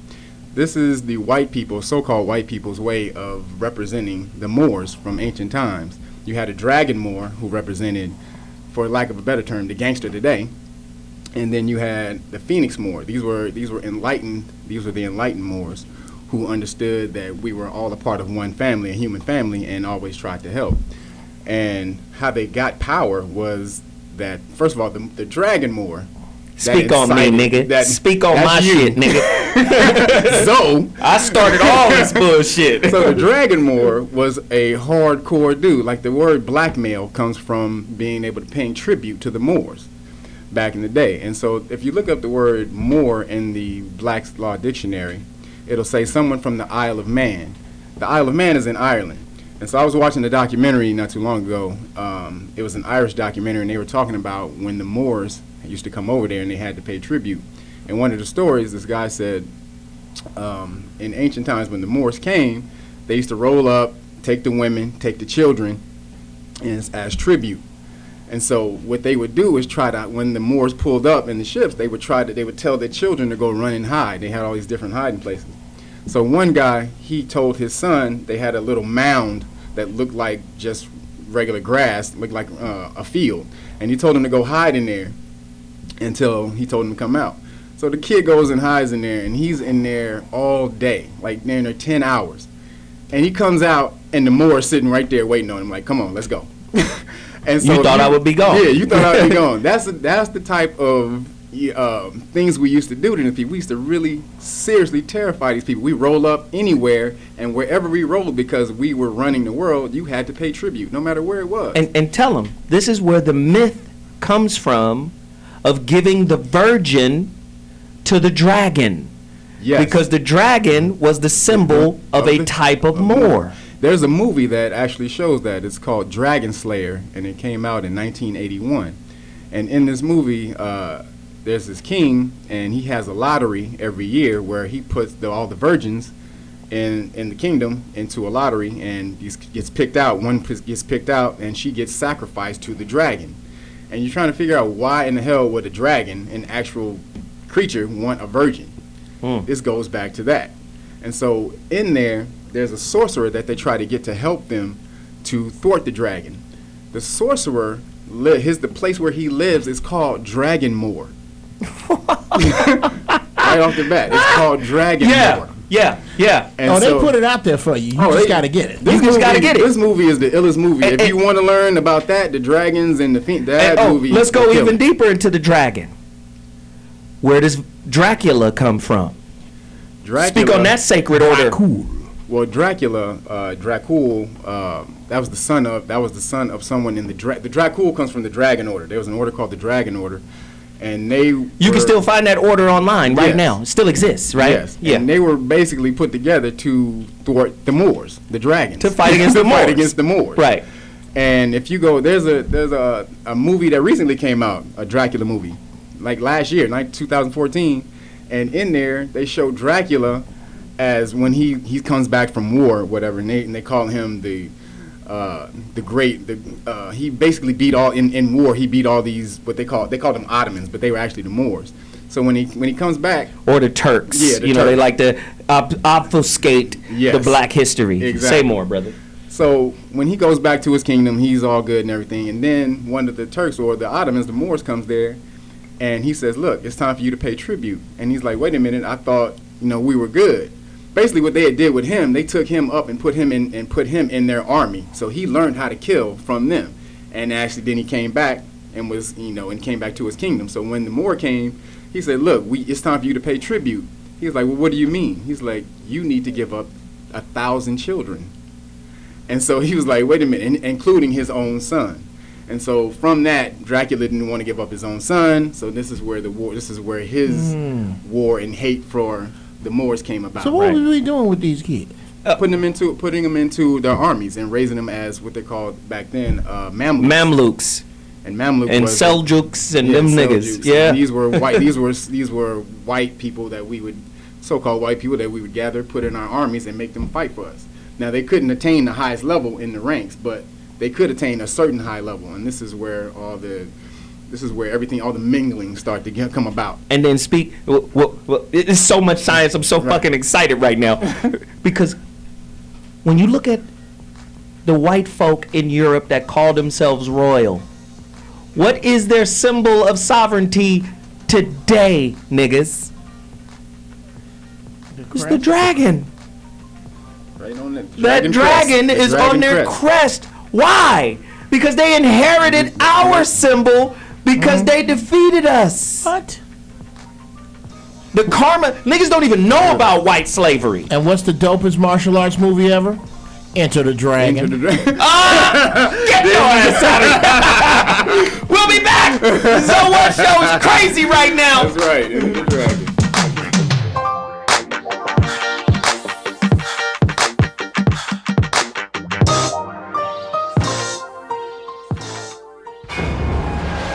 Hi, I'm Sheriff John Bonnell. You're watching T Radio.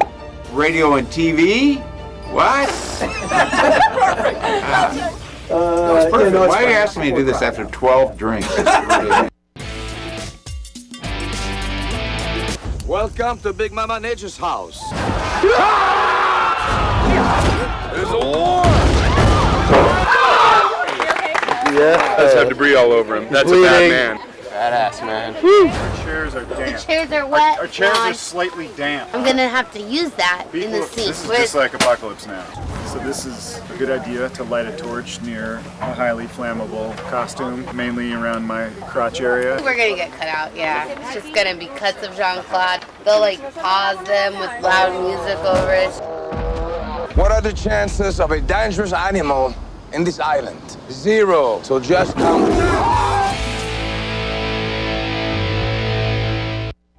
Yo, what's up? This is your boy Kyle Mass, and you're checking out T Radio V. T Radio V. T Radio V. Hello, T Radio V. Love you guys. Radio in TV. Radio in TV. T Radio V. And it's Mary Carey, of course, politically naughty with Mary Carey. I'm always naughty. I'm always politically. My behavior is always politically naughty. I'm never politically correct. Dr. Drew, hi. Oh, I'm so. Guys, how are you? It's all teary-eyed, Doctor. I know. She wished she could live at rehab.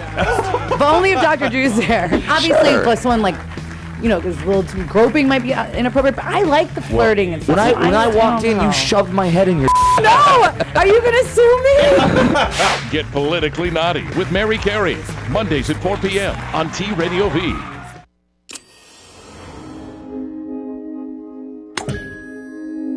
T Radio V. Radio in TV. Radio in TV. Friends and enemies. Put your right hand over your heart. Nah, I don't even know that shit. First of all, let me say that I love this land, my country, 'tis of thee. Land Let that shit ride a little bit. Bigotry, where they hate me and love me for my niggertree. They call us niggas and they call their kids niggardly. And they've been trying to get rid of me for a century. We simply survived to fight the laws of genocide. And they've been trying to apply them to us. Now how the fuck is my last name Lewis? This ain't no Lewis in Zimbabwe or Kenya. Nah, nigga.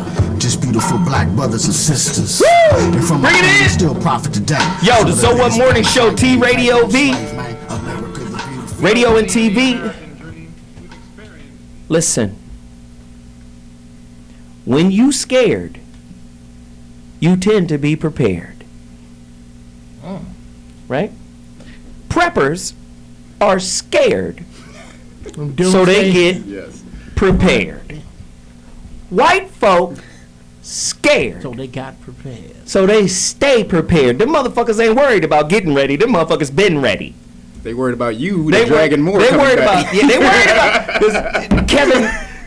Kevin watches the show from the side. I see the dragon in So I have to twist Kevin's arm to come on.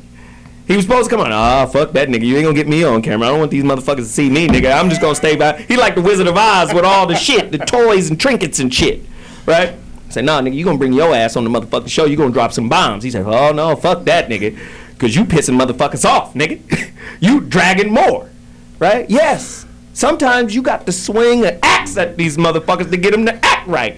Kevin go, nah, nigga, you got to use that phoenix more, right? So when you see these black sororities patterning themselves after white fraternities, remember, all high spiritual science came from us. Kevin, who created Masonry? That would also be the Moors. And why did they let white folk into the craft? To dispel our karma from smacking the shit out of them for so many years. That's basically it. That's why we are in the place we are in today, because they knew they couldn't go on, keep on doing that. I mean, the Moors had complete knowledge of sciences, the universal sciences, law, energy, and how things move, as well as what we call karma, cause and effect. And so they understood that the Dragon Moors were out there just doing all this shit, just literally fucking bitches, pillaging villages. Go ahead. We had to pay that back. And so instead of just waiting around for the super anvil to drop, they just started to initiate our own karma and be in control of it. See, if we're in control of it, then it doesn't hit you as hard. So is this why Albert Pike relegated black Masons to the Blue House? Because he didn't really want the motherfuckers to really know the science that they got from the original Moors, right? You niggas gonna get a diluted version of the diluted shit the original Moors gave us. Yeah, we gonna keep this orange juice, give y'all Sunny D. So the black Masons are Sunny D Masons. Yeah, they are. Well, the black Masons were Benjamin Banneker, who they call, who people know as Benjamin Banneker, who basically was the real person who created or designed Washington, D.C. He started what they call Prince Hall or Black Masonry. And he had total science, created the almanac, he understood the stars, the movement of the stars. Designed D.C.? Designed D.C. Yeah. Mm-hmm. And so, you know, they say he was L'Enfant's assistant, but he was really the one who was. You already know. Yeah. He was really the one breaking anybody out there that's an assistant to a rich white man knows anybody, right? We did all this shit. This nigga taking the credit. If you ever assisted anybody rich and white, you know what that means. And so they know what would happen if we got that science back, but we don't have the morality yet to have that science again. Like we're not there. Oh shit, Bobby, then Veronica, and I'm coming to Daryl. Bobby. You know, you mentioned morality, and I think our curiosity has to be heightened to the point where we begin to speak a common language with a common objective. Morality has to coincide with true motivation. You got to have a reason why to do these things, and it's got to be so clear that it starts burning from within you, and it becomes a gravitational force. You know, if you get the why for living, you'll figure out the how. And I think that's where we really had to start directing the conversation, is how do we infuse and embed in our people the why? Can I get rid of that? Yes, and then I'm going to Veronica. Okay. Go. The why is the reason you want to get back your actual status is because taking you away from who you really are is how they get control of the land. They don't own the land. They're only in control of the land. The Constitution is just a trust document that we've been when we said that we're the Phoenix Moors, we've emplaced everything that we had in trust. They don't own it. It's just in trust until we come back into our right mind and right status to be able to take that back. But you damn sure not going to get it by calling yourself black. You'll never get that. They want you to call yourself black all day. Right. All day long. Right. You come in there, you call yourself a Moor, it's a whole different game. We've seen it in court. We've seen people walk into court, call themselves a Moor, but there's a different thing. There's more Science Temple PCATs out there doing all. It's not the same thing. You have to actually understand the ancient history of it. But see, this is where you and I have always had this conversation. I agree with you, but one stipulation: to put yourself in a position to trust this evil system to keep its word. I just don't believe that shit. But I've seen it. I've seen it. I'm just saying, you could be tight on your shit, tight on your square, Dude. and them motherfuckers say, hold on. Everybody get the fuck out this courtroom real quick. Tight on your square. And anything could happen. I just don't trust these motherfuckers to keep their word. That's happened. A friend of mine, he got arrested in Beverly Hills with no driver's license, with 8 ounces of weed on him, and they took him right to the Beverly Hills jail. You talking about Dom? Dom. I remember Dom. He had some cards on him that explained that he was a Moor and this and that. So they didn't even arraign him. They put him in a little room. They came in there and opened the door and told him his bail was $75. So he called me. I come down. We pay his bail. He goes to court, and he submits these documents beforehand. He's the first person on the docket. 8 o'clock. They wait all the way till the end of court till he's the last person in court. Everybody's gone, and then they call him up. Nobody in there. There was one other Moor guy in there who was watching everything. So when they did that, the judge, he goes off the record. He says, so, Mr. Osborne, how can I help you? But Dominic didn't know anything at that time, so he was scared. And so he's like, what do you, I don't know. So then the judge goes back on the court, and he says, so, Mr. Osborne, so you're this and this and this. You got caught in this and that. He says, so, okay, so what'd you like to do here? And he was still stuck. He was like, he didn't know what. So he went off the record again. He says, Mr. Osborne, this is how I have to do it. This is how I have to help you. Damn. And so he says, so Dominic is still hesitant a little bit. So he says, okay, what would you like to do? So he goes back and he says, well, I want to leave here with what I came with. You leave with what you came with, and let that be it. He says, okay, back on the record. And so he goes to the prosecutor. Prosecutor, so how would you like to handle this? Well, we want to send him to rehab and have him pay this and that fine, this and that. So he goes, Mr. Osborne, is that fine with you? He says, no. He says, okay, let's back off the record. Okay, Mr. Osborne, what would you like? He's going off and on and off the record. So then finally when they got the deal that he wanted, he goes back on the record, and then he goes, okay, now we have this, Mr. Osborne, you understand that you were wrong and that you got arrested, and boom, he starts just chastising him and beating him down on the record. Mm-hmm. And so Dominic is taken back now. He's like, what the hell? He's like, what's going on? Mm-hmm. So he says, okay, do you understand this? And Dominic goes, no. And so he goes off the record. He said, Mr. Osborne, I just told you this is how we have to do this. Wow. So he says, I understand what you're saying, but on the record, this is how we have to do it.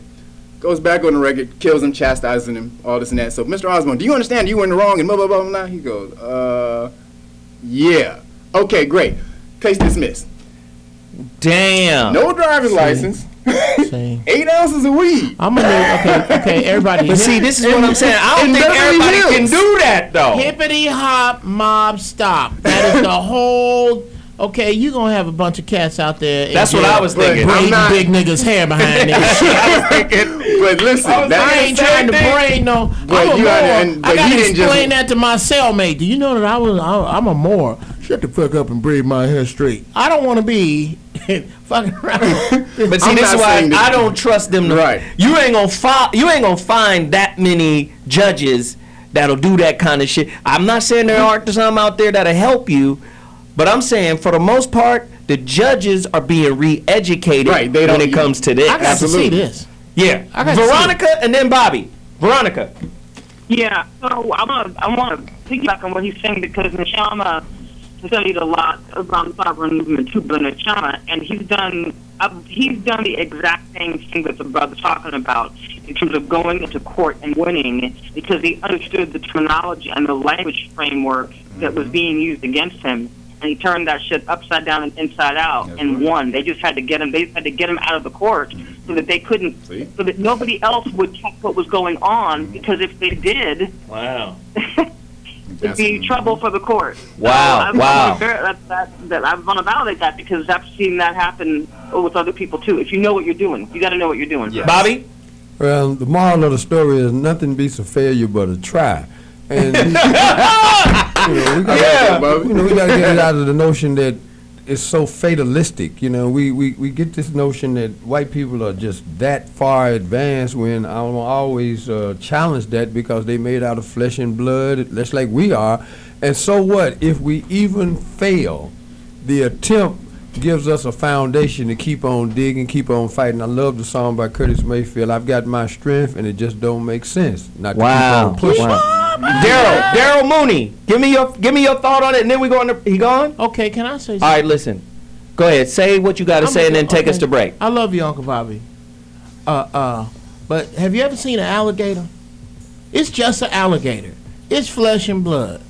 Now, either you can walk away with some shoes, a belt, and a hat, or you can be lunch, and it all depends upon your particular knowledge of how to deal with alligators. Now, you can't just tell me I'm gonna go out here with some lollipops and now-laters and I ain't gonna get ate up by this alligator.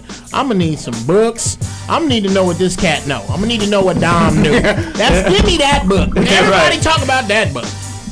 Now, you gonna take us to break? When we come back, we gonna hear about how, not just when and who did, but how to do this shit in 2 minutes. Get the fuck out of here. Oh yeah, I saw this guy do it. I'm not that guy. What did...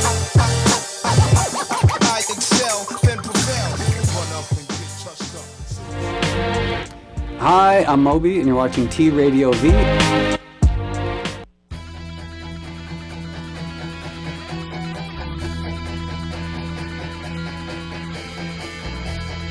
Radio V? Radio inside of TV. Oh my God, I love it. Keep it locked. You are the bomb. Mwah. What better way? What? I can't think of a better intersection than radio and TV. Right?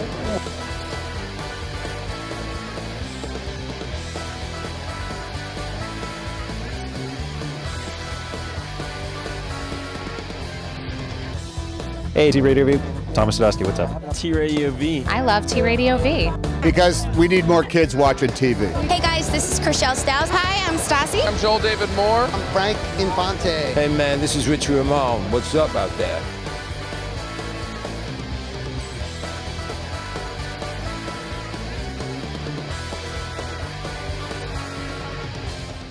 Yo, what's up, y'all? This your boy Crazy Bone. Man, I'm the bum Keith G, man. And whenever you sitting at home and can't shake the monkey off your back, yeah, then just know every Wednesday from 7 to 9 p.m. You can tune in to the Quick Fix and get your fix on, man. Right here on TRadioV.com, baby. Radio and TV. Dog, how they gonna see us on the radio then? Radio, I don't know. Or is it TV and radio? But it's one of them. I gotta figure this radio and TV thing out though, bro. I don't understand. I'm gonna tell my mom how she gonna see us. Get it together.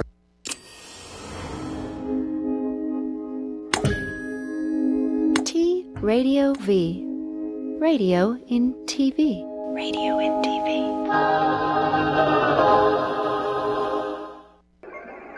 We are a society.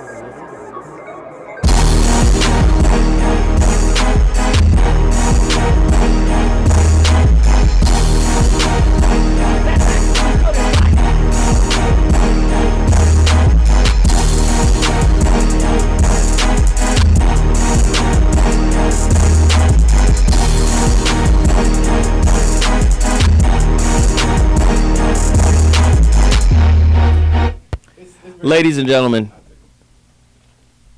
you know we got to do the final thought, and for me, I get frustrated, right? I get frustrated because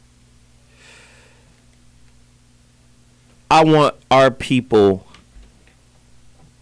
to believe in each other, work with each other, and stop tearing each other apart, right?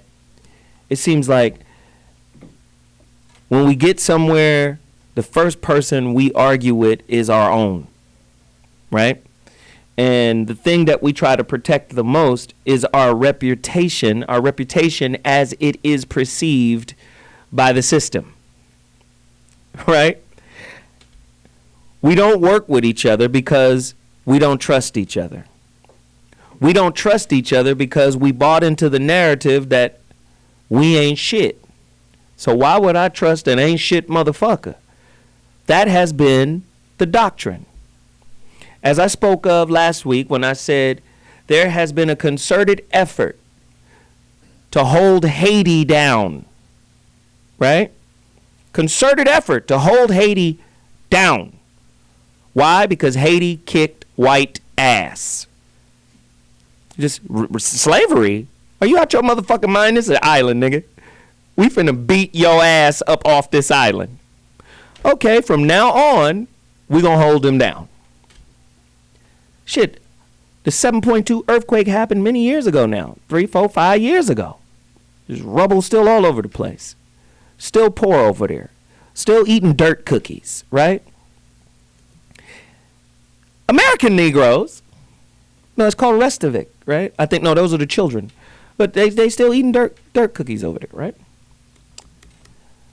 Americans look at that like, American Negroes look at that like, oh, that's too bad, and well, we should do something, you know.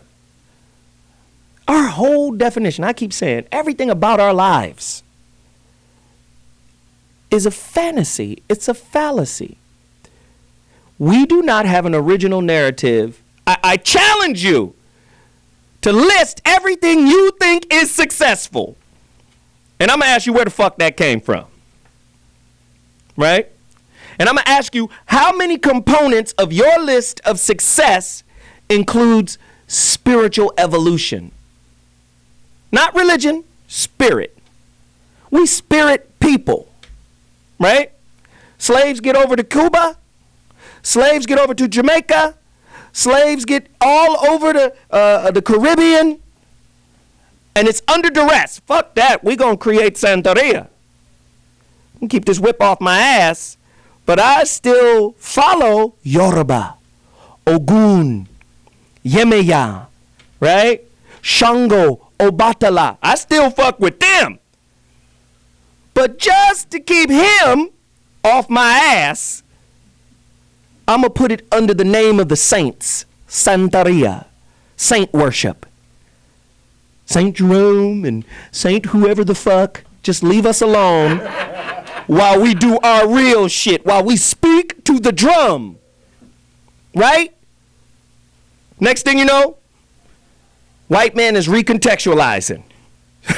Right? Recontextualizing, right? Hey, that ain't Catholicism. That's your shit. Right? That's your shit hidden under our shit.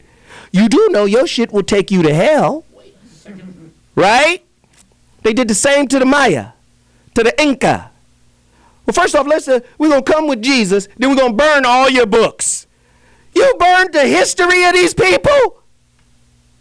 That's what they do. It's all about narrative. Narrative, narrative, narrative. If you're not the author of your narrative, you're just an actor in a play. And if they got you playing the buffoon, if they got you playing the motherfucking advocate of oppression, let's pay this nigga Al Sharpton. Keep these niggas in line.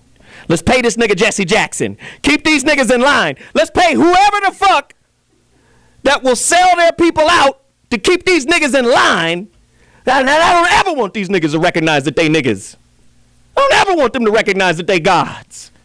I don't ever want them to remember that shit. If they ever remembered that shit, can you imagine what the fuck they would do to us? There's some Dragon Moors up in this. I can see in Suge's eye that nigga's a Dragon Moor. Yes, right. I don't ever want that nigga to recognize he God. And look at the fire on Farrakhan. If Farrakhan knew he was a Dragon Moor, he probably does. I don't ever want nobody with that kind of power, right? Just think about some of the great. If Muhammad Ali knew he was a Dragon Moor, what the fuck do you think would happen? African Americans are copers, survivalists. You motherfuckers are preppers. You prepping to stay alive, right? I ain't gonna never piss off massa. You niggas have made living with drapetomania a part of success. It's the only way to be successful is if you got drapetomania. I am in fear of getting my ass kicked by the white man. And if getting my ass kicked means losing my job, not being able to pay my motherfucking rent, not being able to do what I want to do within this system of oppression, I'm going to do that shit. A black woman today would rather be called a badass bitch than a nigga. Because she don't know what it means. Right? She'd rather, hey, when you see a motherfucker proud, I work for the federal government. I'm better than you, nigga. Because it always manifests itself in our community. Oh, that's a Hotep nigga. This nigga will use you because he speaks in circles and he speaks of 360 degrees of knowledge. While the same white man, you go into the court system, you go to D.C. and see all of the symbols of masonry in D.C. and you say it don't mean nothing, it's decoration. Well, your dumb ass, you have the mentality of an employee. Someone that needs a check, someone that needs to be taken care of, someone that fits into a system as a cog. You are not an end user of the system. You are a component of the system. That's how they got it set up. Look at this nigga. He's trying to levitate. What kind of nigga is he? I studied at Howard University, niggas. I'm somehow better. I went to the Black Harvard, Hampton. I'm somehow better. No. The worst thing that can happen to a black man who has freedom in his soul is a great European education. Who funded your university? Who made it possible for your university to exist? And who told you the standard is to be 10 times better to get the same job and the same pay? Yeah, you think I don't know your fucking philosophy, but I do. I do. Right? We've been relegated to being the gods of entertainment instead of the gods of the universe. Can you imagine fucking royalty in and out of your woman and her praising and respecting you for it? You don't even know how to live like that no more. I'm saying in general, Jeff. It's hurtful. It's hurtful to be able to sit down and see on a supercomputer an old, outdated software running, and you think you know what the fuck you talking about. Sister, you can't judge us by a system of oppression. Brother, and you can't be jealous because, nigga, we lost the reins, so there ain't nothing for her to respect. Until the nuts get some fucking kundalini energy in that shit, and regardless of your circumstance, the motherfucking effulgence of your balls blinds her. Niggas don't know how to be that way no more. That's the purpose of this show. I don't give a fuck what happens. I'm going to keep pushing. I'm going to keep grinding. I'm going to keep telling niggas what we should be doing. I don't have all the answers. Nope. Fuck being right. It's about being in alignment with that divine power. I don't know it all. I just want to start the conversation. With that said, I'm telling y'all we're only 8% at my So What Morning Show and Relationship Dismount book tour. I really have to tell you, read the Indiegogo page. It's so many projects that I'm trying to do, but if I don't hit the mark, I can only maybe do one of them. So I need your donations. I need your help to support what we're trying to do here. Go to Indiegogo, So What Morning Show and Relationship Dismount book tour. I need your donations. And for everybody who's already donated, we got a $500 donation over the weekend. I appreciate it. I thank you dearly.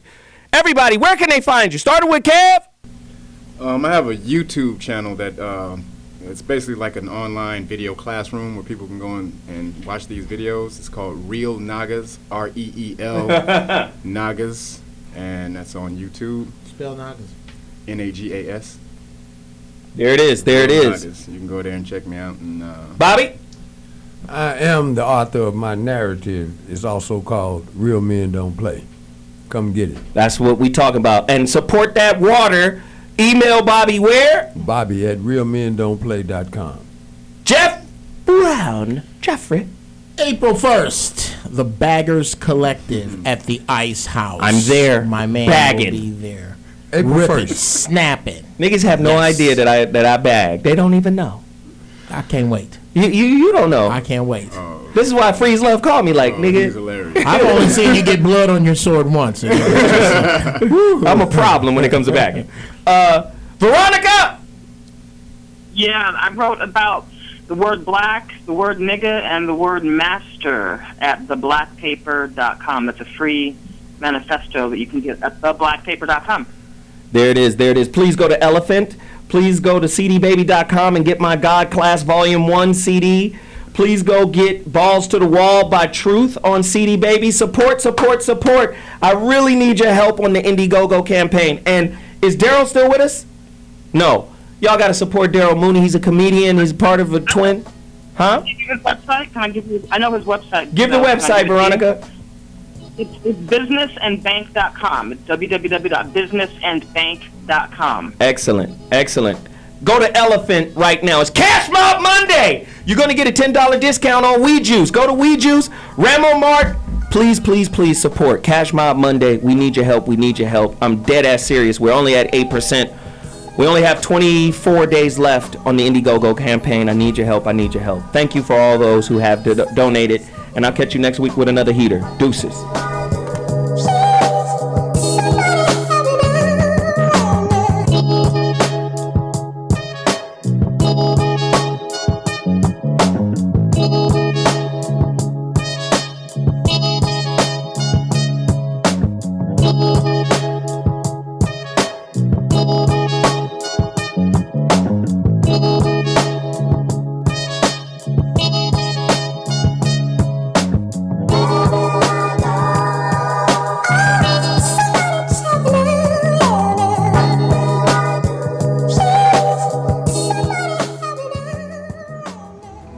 You are watching T Radio V.